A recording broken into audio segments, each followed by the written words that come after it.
بسم اللہ الرحمن الرحیم۔ السلام علیکم ورحمۃ اللہ وبرکاتہ۔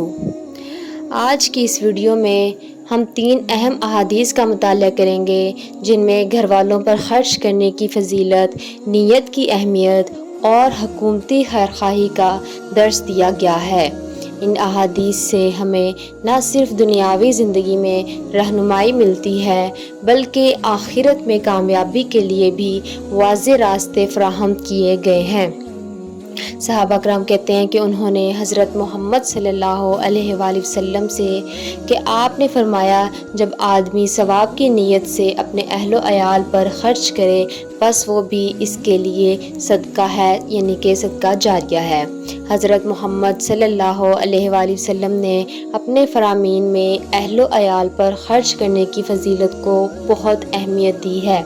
اس حدیث میں آپ صلی اللہ علیہ وآلہ وسلم نے فرمایا کہ اگر کوئی شخص اپنے اہل و عیال پر ثواب کی نیت سے خرچ کرتا ہے تو یہ خرچ بھی اس کے لیے صدقہ کے برابر ہے۔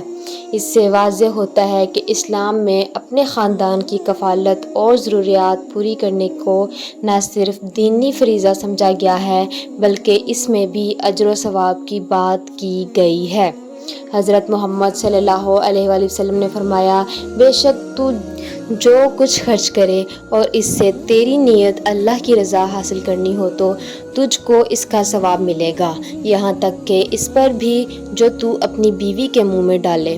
اس حدیث میں آپ صلی اللہ علیہ وآلہ وسلم نے مزید وضاحت کرتے ہوئے فرمایا، جو بھی خرچ انسان کرتا ہے اگر اس کی نیت اللہ کی رضا حاصل کرنے کی ہے تو اسے اس کا ثواب ضرور ملتا ہے، یہاں تک کہ جو نوالا انسان اپنی بیوی کے منہ میں ڈالتا ہے اس پر بھی اجر ملتا ہے۔ اس کا مطلب یہ ہے کہ محبت اور احترام کے ساتھ گھر والوں کی دیکھ بھال کرنا اور ان کی ضروریات پوری کرنا دین میں بہت بڑے درجے پر رکھا گیا ہے۔ جس دن مغیرہ بن شعبہ حاکم کوفہ کا انتقال ہوا تو وہ خطبہ کے لیے کھڑے ہوئے اور اللہ کی تعریف اور خوبی بیان کی اور کہا، تم کو اکیلے اللہ کا ڈر رکھنا چاہیے، اس کا کوئی شریک نہیں، اور تحمل اور اطمینان سے رہنا چاہیے اس وقت تک کہ کوئی دوسرا حاکم تمہارے اوپر آئے اور وہ ابھی آنے والا ہے۔ پھر فرمایا کہ اپنے مرنے والے حاکم کے لیے دعائے مغفرت کرو کیونکہ وہ مغیرہ بھی معافی کو پسند کرتا تھا۔ پھر کہا کہ اس کے بعد تم کو معلوم ہونا چاہیے کہ میں ایک دفعہ حضرت محمد صلی اللہ علیہ وآلہ وسلم کے پاس آیا اور میں نے عرض کیا کہ میں آپ سے اسلام پر بیعت کرتا ہوں۔ آپ نے مجھ سے ہر مسلمان کی خیر خواہی کے لیے شرط کی، بس میں نے اس شرط پر آپ سے بیعت کر لی، بس اس مسجد کے رب کی قسم کہ میں تمہارا خیر خواہ ہوں۔ پھر استغفار کیا اور منبر سے اتر گئے۔ یہ حدیث ایک تاریخی واقعہ کی طرف اشارہ کرتی ہے جب مغیرہ بن شعبہ جو کوفہ کے حاکم تھے کا انتقال ہوا۔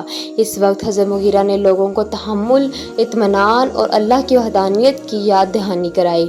پھر انہوں نے حضرت محمد صلی اللہ علیہ وآلہ وسلم کے ساتھ اپنی بیعت کا ذکر کیا جس میں آپ صلی اللہ علیہ وآلہ وسلم نے ان سے ہر مسلمان کی خیر خواہی کا عہد لیا تھا۔ اس حدیث میں مسلمانوں کے درمیان محبت، خیر خواہی اور ایک دوسرے کا خیر خواہ بننے کی اہمیت کو بیان کیا گیا ہے۔ یہ بات بھی واضح ہوتی ہے کہ اسلام میں حکام اور عوام کے درمیان اچھے تعلقات اور خیر خواہی کی بہت بڑی اہمیت ہے۔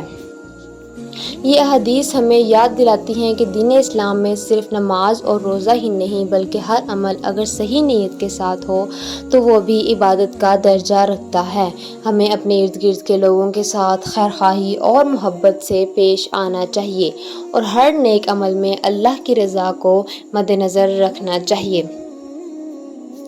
تو یہ تھی آج کی احادیث۔ اس ویڈیو کو دیکھنے کے لیے آپ کا شکریہ۔ اگر آپ کو ہماری احادیث پسند آئی ہوں تو برائے کرم ہمارے چینل کو سبسکرائب کریں تاکہ آپ کو مزید معلوماتی ویڈیوز مل سکیں۔ جزاکم اللہ خیرہ۔